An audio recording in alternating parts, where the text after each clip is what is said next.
Hello and welcome to my weekly video blog, and today is week 4 of our joint month, and I'm going to be talking about the worst foods that you can eat for your joints.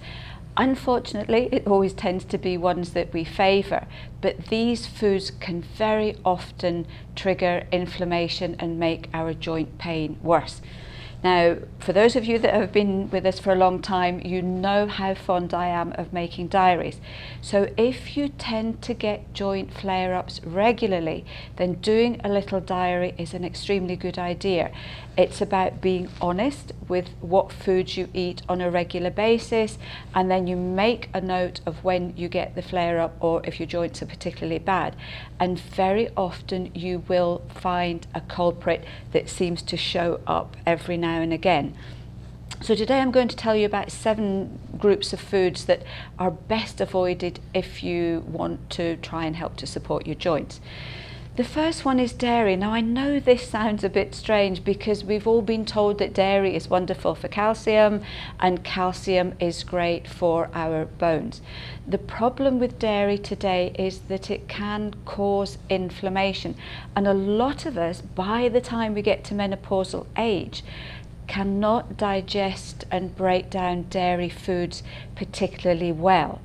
So for your source of calcium and for that particular area, then you can look at other foods that will give you as much calcium, if not more, and calcium that's better and more easily absorbed into the body, so will be of greater benefit.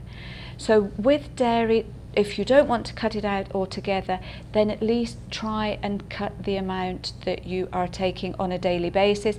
Maybe just try going dairy free 2 or 3 days a week just to see if that makes a little bit of a difference. So you can look at dairy free alternatives. There's loads of them in your local health food shop and in the local supermarkets. You can go for the dairy free milks. Remember, I tend not to recommend soya, but you've got things like almond milk, there's oat milk, and there's even coconut milk now. Some people find that really quite tasty. Look for the dark green leafy vegetables. So look at your calcium-rich foods and make sure you've got plenty of those in your diet. So it's things like your dark green leafy vegetables, your nuts and your seeds. And for those of you that want to, maybe looking in the vegan section of your health food shop, you can find a lot of plant-based protein that you can use in your meals as well that can be very, very helpful. The second food is gluten. Wheat today has been not genetically modified, but modified genetically to withstand so many different areas, pest and mold and pestilence and heaven knows what else. So the wheat that we eat today is very difficult for our digestive systems to absorb and utilize properly, and that for some people can trigger joint pain and joint inflammation. So again, there are loads and loads of gluten-free alternatives to have instead of bread. Just remember, pasta is wheat as well, and you will get wheat in all sorts of things that you did not realize, even things like some salad creams and sauces and pickles and soups. A lot of those will have wheat in them as well. So maybe just check what you're buying that little bit more carefully just to try and avoid it.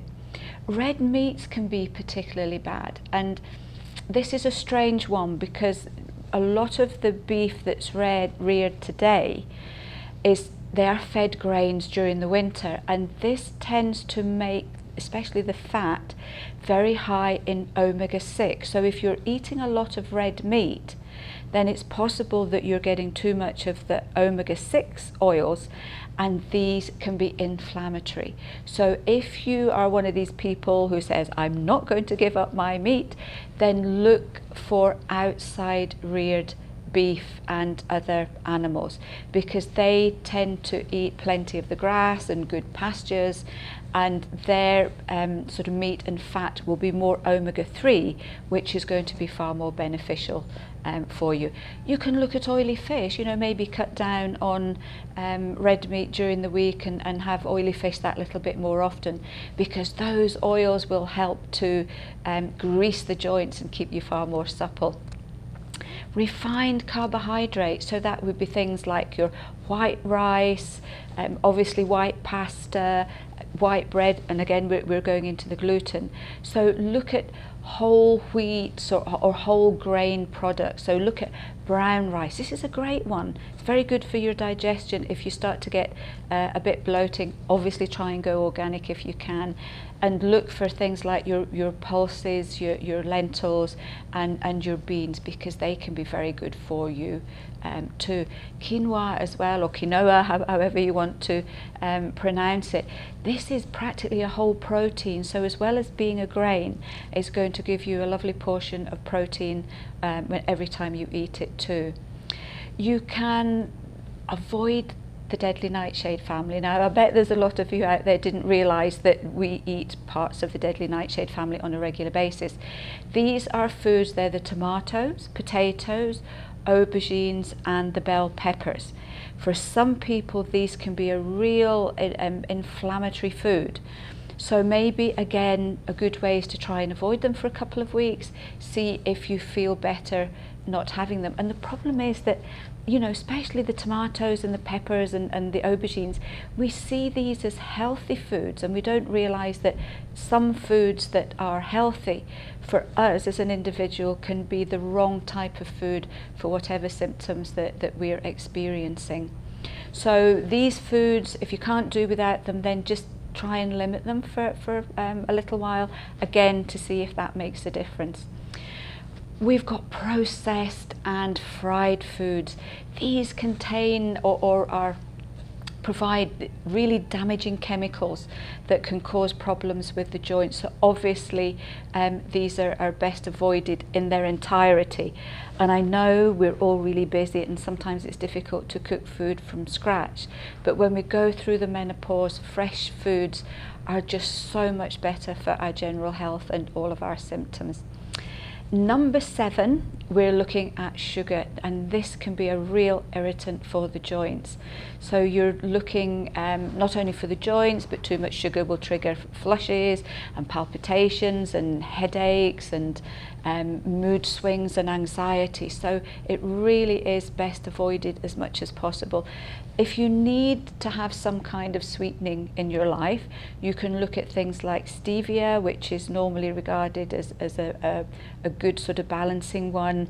Honey in moderation might be helpful, as with things like maple syrup as well. But these should be treats rather than just something to have in your daily diet.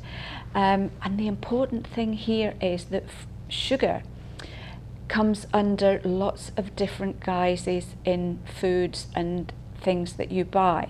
So this is where reading the labels comes in very, very handy. Anything ending in OSE, as in O's, is made from sugar. So you've got things like fructose, sucrose, lactose. All of these contain sugar, and sometimes it's very difficult to realise that. So just spending a little bit of extra time reading the tins and bottles of things that you buy can make a lot of difference.